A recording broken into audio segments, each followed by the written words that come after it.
আজি দলৰ নৱম বাৰ্ষিক প্ৰতিষ্ঠা দিৱস কিন্তু আমাৰ দাবীটো হৈছে 97%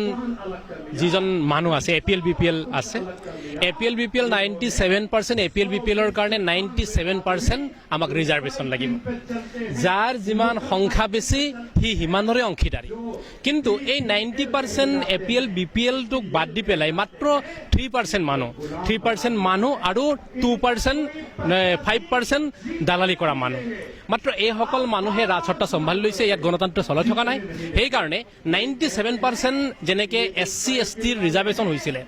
সংবিধানত SC ST সকলক এওঁলোকৰ কালচাৰ এওঁলোকৰ ৰাজনীতি এওঁলোকৰ আৰ্থিক ব্যৱস্থা এওঁলোকক ৰাখিবৰ কাৰণে যেনেদৰে ৰিজাৰ্ভেশ্যনৰ প্ৰয়োজন অনুভৱ কৰিছিলে আজি গণতান্ত্ৰিক ব্যৱস্থাত এই 97% মানুহৰ ৰিজাৰ্ভেশ্যনৰ অনুভৱ আহি আছে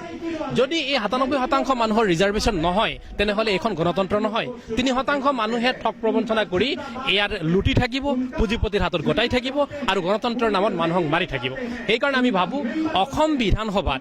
97% যাৰ যিমান সংখ্যা আছে মাত্ৰ 3% মানে 4জন MLA বিধানসভালৈ যাওক আৰু বাকী 122 জন যেতিয়া APL BPL বিধায়ক যাব সাংসদ যাব তেনেকৈ হ'লেহে সমাজৰ উন্নতি হ'ব সেই দাবীটো আজি উত্থাপন কৰা হৈছে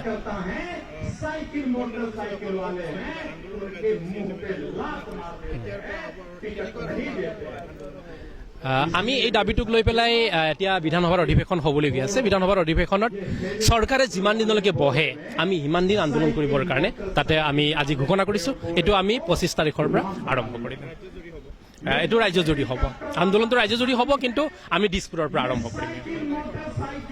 কি ক'লে চৰকাৰে যিমান দিন 25 নৱেম্বৰ পৰা বিধানসভাৰ অধিৱেশনৰ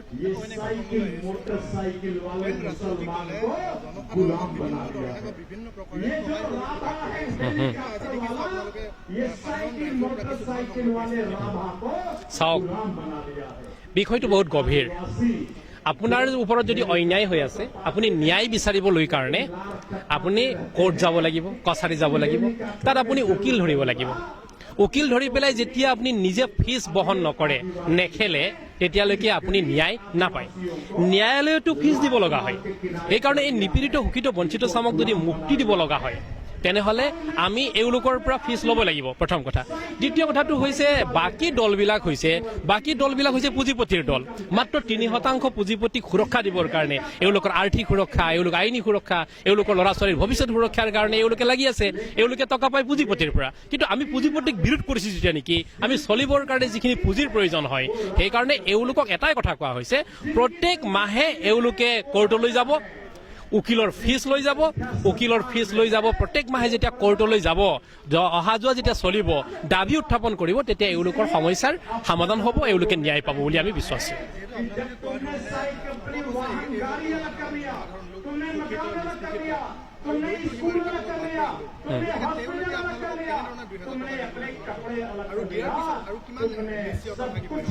চাওক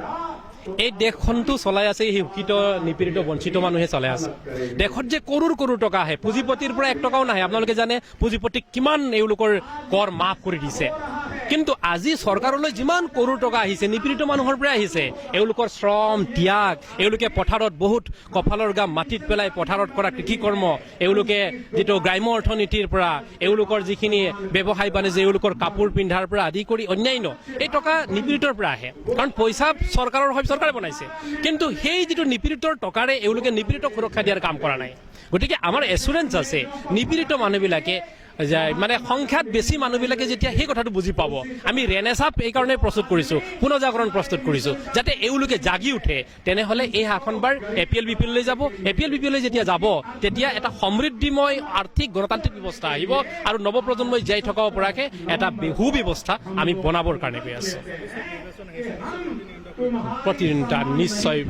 26ত প্ৰতিদিনটা আহিব কিন্তু এটা কথা কৈ আছে যে শাসক আৰু বিৰোধীৰ এটা এওঁলোকে মহাগঠবন্ধনৰ কথা কৈছে, আমাকো নিমন্ত্ৰণ জনাইছিল, কিন্তু আমি তাত মহাগঠবন্ধনত যোৱা নাই। কিয় সেই মহাগঠবন্ধন যদি কংগ্ৰেছে এচুৰেঞ্চ দিয়ে যে BPL APLৰ কাৰণে কাম কৰিম বুলি, যদি ভোটাৰশ্বিপৰ হৈ কাম কৰিম বুলি, আৰ্থিক গণতন্ত্ৰ আনিম বুলি যদি এওঁলোকে এচুৰেঞ্চ দিয়ে, তেনে আমি সমৰ্থন জনাম। কিন্তু এটা কথা মনত ৰাখিব লাগিব, বৰ্তমান যুগটো হৈছে বিজ্ঞান আৰু প্ৰযুক্তিবিদ্যাৰ যুগ। আজিৰ সৰু সৰু ল'ৰা আমাতকৈ 50 বছৰ আগৰ কথা চিন্তা কৰে। গতিকে এই যিটো সমন্বয় সৃষ্টি হৈছে, এওঁলোকে বিৰোধী ঐক্য গঠন হৈছে, বিৰোধী ঐক্যবিলাকে এই ব্যৱস্থাৰে বিজেপিক হৰুৱাব নোৱাৰে। কাৰণ বিজেপি আজিৰ তাৰিখত পলিটিকেল মেচিনাৰী, এই পলিটিকেল মেচিনাৰীক সজাবৰ কাৰণে মজবুত এটা স্থিতি লাগিব, সেই স্থিতিৰ দ্বাৰাই সজাব পাৰিব, কিন্তু বিৰোধী ঐক্য গঠন কৰিব নোৱাৰে। এইকাৰণে আমি এককভাৱে যুঁজিম আৰু আমি যুঁজিম আৰু জিকিম।